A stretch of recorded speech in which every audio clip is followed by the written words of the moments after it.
Hello students, জ্ঞানজ্যোতি coaching সেন্টারের পক্ষ থেকে তোমাদের সকলকে জানাই আরও একবার স্বাগত।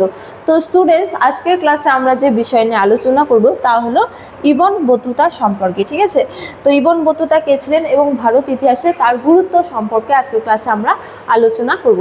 তো আলোচনা শুরু করার পূর্বে তোমাদের বলে রাখি, তোমরা যারা কেইউ অর্থাৎ কল্যাণী ইউনিভার্সিটির অন্তর্গত 4th সেমিস্টারে রয়েছে, তোমাদের যাদের মেজর হিস্ট্রি রয়েছে তাদের পেপার 5-এর একটি গুরুত্বপূর্ণ টপিক নিয়ে আজকের ক্লাসে আমরা আলোচনা করব। তো আলোচনা শুরু করার পূর্বে তোমাদের একটা ছোট্ট ইনফরমেশন দিয়ে রাখি যে তোমরা যারা ভাবছো তোমরা এই সেমিস্টার আমাদের সাথে অনলাইনে যুক্ত হবে, তোমরা স্ক্রিনে দুটো নাম্বার দেখতে পাচ্ছ। এই দুটো নাম্বার হলো আমাদের জ্ঞানজ্যোতি কোচিং সেন্টারের অফিসিয়াল হেল্পলাইন নাম্বার। তো তোমরা এই দুটো নাম্বারের মধ্যে যে কোনো একটিতে যোগাযোগ করে আমাদের সাথে যুক্ত হতে পারো। এছাড়া তোমাদেরকে একটু কোর্স ডিটেলসটাও বলে রাখি যে তোমাদের যাদের মেজর কোর্স রয়েছে তোমাদের জন্য যে কোর্স ফিটা রাখা হয়েছে সেটা রাখা হয়েছে কেবলমাত্র 1199 টাকা। এছাড়া তোমাদের যাদের মাইনর কোর্স রয়েছে তোমাদের জন্য যে কোর্স ফিটা রাখা হয়েছে সেটা রাখা হয়েছে কেবলমাত্র 699 টাকা। তো স্টুডেন্টস, এই ছিল ইনফরমেশন। এবারে আমরা আজকের আলোচনা শুরু করব। তো দেখো, আলোচনার বিষয় প্রথমেই বললাম যে ইবন বতুতা সম্পর্কে। ঠিক আছে, তো প্রথমে আমরা তার জন্মগ্রহণ সম্পর্কে জেনে নিই যে ইবন বতুতা কোথায় জন্মগ্রহণ করেছিলেন। তো এক্ষেত্রে বলা হয়েছে যে আফ্রিকার মরক্কোর তানজিয়ারের হবে। ঠিক আছে, এখানে তানজিয়ারের হবে।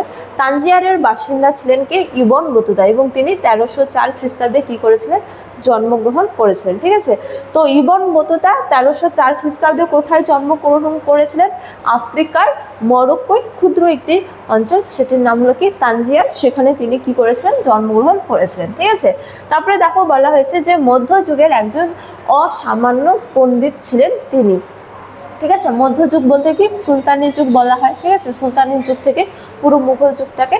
তো এই মধ্যযুগের তিনি ছিলেন একজন অসাধারণ পণ্ডিত। ঠিক আছে, তো দেখো বলা হয়েছে যে 1333 খ্রিস্টাব্দে তিনি দিল্লির সুলতান মোহাম্মদ বিন তুগলকের আমলে ভারতে আসেন এবং এই দেশে প্রায় 9-10 বছর কি করেন? অতিবাহিত করেন। ঠিক আছে, তো অল্প বয়সে তিনি কি হয়ে যান?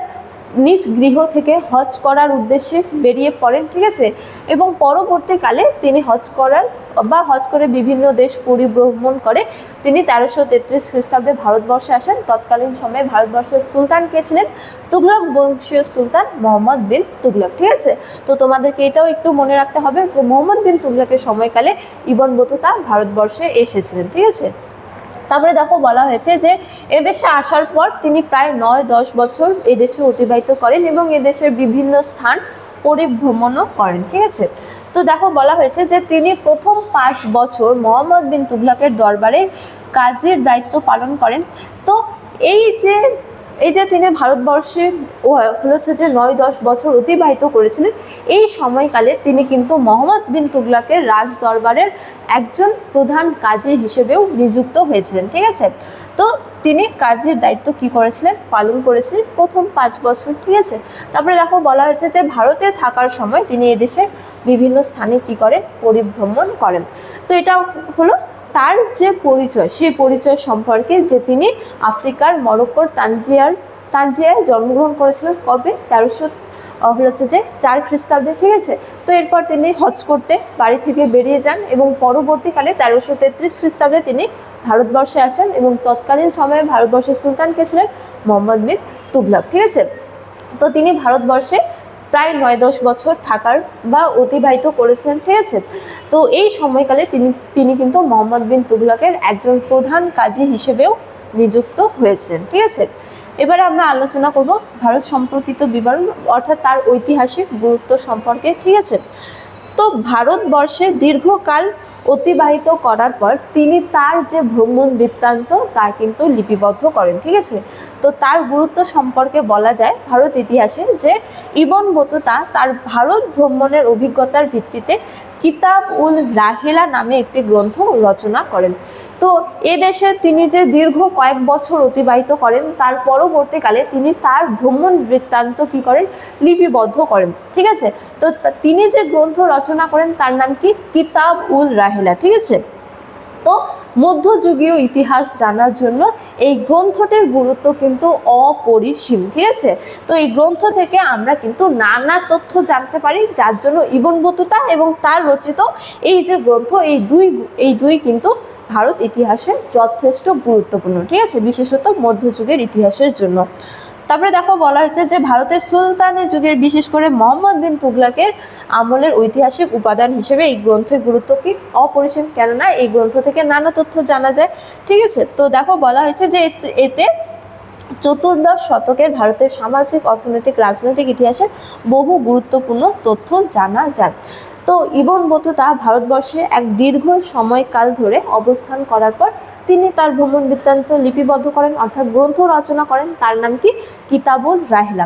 তো এই গ্রন্থ থেকে আমরা তৎকালীন সময়ের ভারতবর্ষের, বিশেষত মোহাম্মদ বিন তুগলকের সময়কালে ভারতবর্ষের যে অর্থনৈতিক, রাজনৈতিক, সামাজিক এবং ধর্মীয় অবস্থা, সেই ধর্মীয় অবস্থা সম্পর্কে কী করতে পারি, জানতে পারি, ঠিক আছে।